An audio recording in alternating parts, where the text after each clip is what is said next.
அனைவருக்கும் வணக்கம். இன்றைய முக்கிய செய்திகள். அதாவது ஒன்று சொல்லுவார்கள், செத்த மாடு செக்கிழுத்த கதை கேள்விப்பட்டிருக்கிறீர்களா? இதைத்தான் திரு எடப்பாடி பழனிசாமி செய்து கொண்டிருக்கிறார்.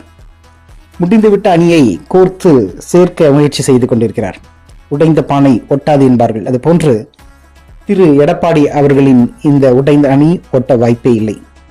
மேலும் ஆளுநரை சந்தித்து அவரிடம் ஒரு புகார் மனுவை கொடுப்பதற்கு தயாராக வருகிறார். திரு விஜய் அவர்களை பற்றி குதிரை பேரம் செய்தார் என்று ஒரு புகார் நிலவி வருகிறது.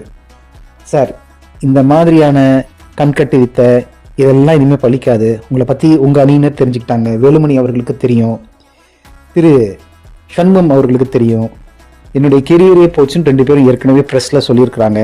நீங்க எதோ செய்து அணியில உட்கட்சி சரியா பார்க்காம வெளியில திமுகவை ஆதரிக்கும் வகையில் அவர்களிடம் பேசியதாகவும் தகவல் வந்திருக்கிறது.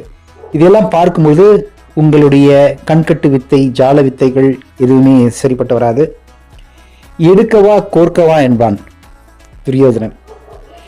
கர்ணனை பார்த்து எடுக்கவா கோர்க்கவா என்றான். அந்த முத்து மாலை கீழே கொட்டிய பொழுது அவரை பார்த்து கேட்டது போல, இனிமே அந்த மணியை முத்தையும் நீங்க எடுக்கவும் முடியாது, கோர்க்கவும் முடியாது. உங்க அணி உடஞ்சு போச்சு, வீட்டுக்கு போங்க, அவ்வளவுதான், மேட்ரு முடிஞ்சு போச்சு. நீங்க எல்லாம் இனிமேல் எதுவும் செய்ய முடியாது சார். தயவு செஞ்சு ரிட்டையர்மெண்ட் வாங்கிக்கோங்க. நம்ம சிஎம் விஜய் ஸ்ட்ராங்கா வந்துட்டார். நன்றி, வணக்கம்.